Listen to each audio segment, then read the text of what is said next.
Nah, pada kali ini saya mau menjelaskan materi tentang sistem muskuloskeletal yang dibimbing langsung oleh Pak Henry Didiharto Escape, NERS MPD. Nah, apa sih sistem muskuloskeletal itu? Mari kita nyimak bersama.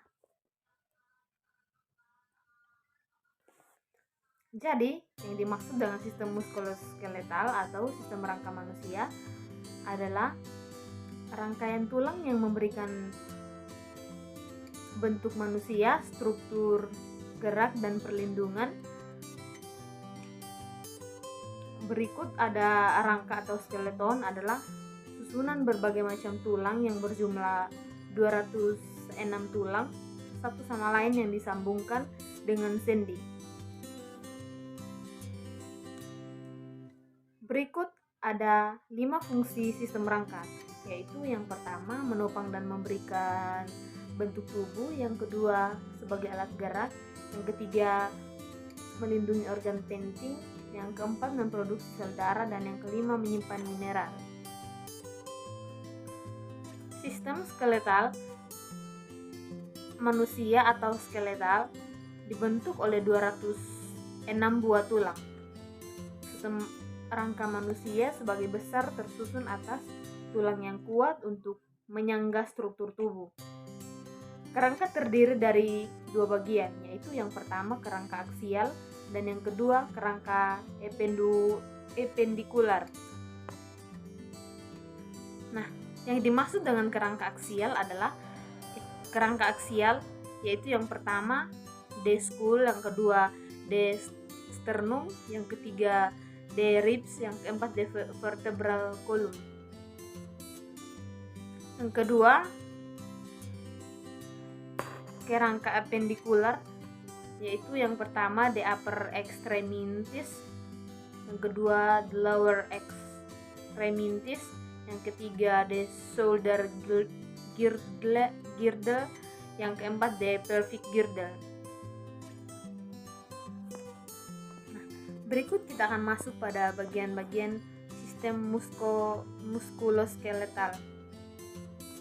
Yang pertama ada yang dimaksud dengan tulang. Tulang adalah jaringan yang paling keras di atas jaringan ikat lainnya yang terdiri hampir 50% air dan bagian padat. Selebihnya terdiri dari bahan mineral terutama kalsium kurang lebih 67% dan bahan seluler 33%. Fungsi tulang. Fungsi tulang di sini ada 5, yaitu yang pertama mendukung jaringan tubuh dan memberikan bentuk tubuh. Yang kedua melindungi organ tubuh atau jantung, otak, paru-paru dan jaringan lunak. Yang ketiga memberikan pergerakan atau berhubungan dengan kontraksi pada pergerakan. Yang keempat membentuk sel-sel darah merah di dalam sumsum tulang atau hematopoiesis. Dan yang terakhir menyimpan garam-garam mineral atau kalsium, fosfor, magnesium, dan fluor. Nah, berikut ada kartilago atau yang sering dimaksud dengan tulang rawan. Nah, tulang rawan di sini terdiri dari serat-serat yang dilekatkan pada gelatin kuat, tetapi fleksibel dan tidak bervaskuler. Sel-sel tulang rawan yang disebut kondroblast. Sel-sel tulang rawan kondroblast mengeluarkan matriks yang disebut dengan kodrin. Nah, berdasarkan jenis dan jumlah serat di dalam matriks, ada 3 macam tulang rawan. Yaitu yang pertama, tulang rawan hyaline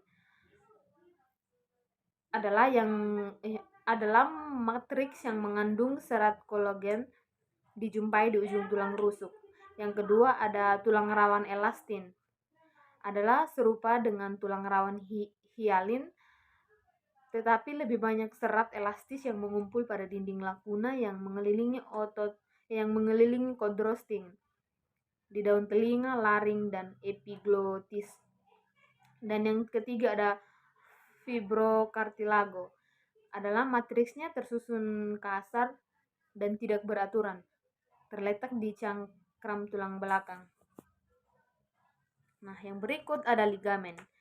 Ligamen adalah suatu susunan serabut yang terdiri dari jaringan ikat keadaannya kenyal dan fleksibel. Ligamen menghubungkan tulang dengan tulang lainnya dan mempertahankan stabilitas. Contohnya, di bagian lutut meliputi ligamen patella, pergelangan tangan ligamen dorsal-radiokarpal, ligamen korateral, ligamen palmar, radiokalpar. Ligamen pada daerah tertentu melekat pada jaringan lunak untuk mempertahankan struktur. Contoh ligamen ovarium yang melalui ujung tuba ke periosteum. Seperti ini contohnya ya. Nah, yang keempat ada fascia.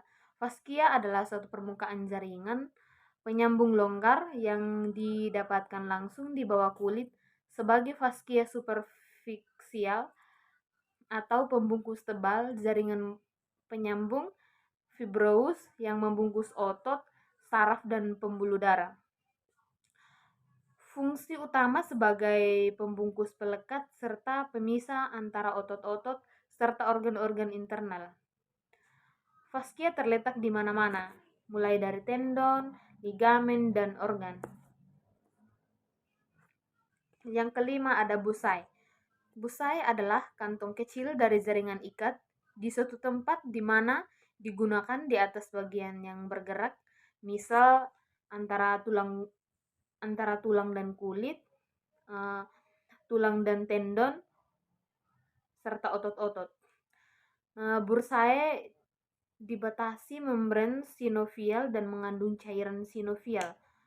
Fungsinya sebagai bantalan di antara tulang dan tendon agar tulang sendi dan otot tidak bergesekan satu sama lain saat bergerak.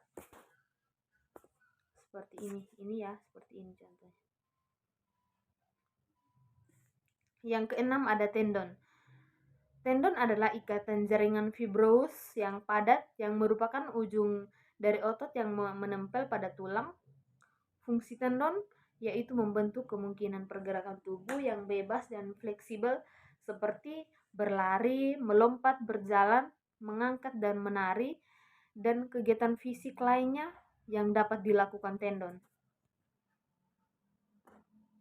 Selaput tendon berbentuk selubung dari jaringan ikat yang menyelubungi tendon tertentu, terutama pada pergelangan tangan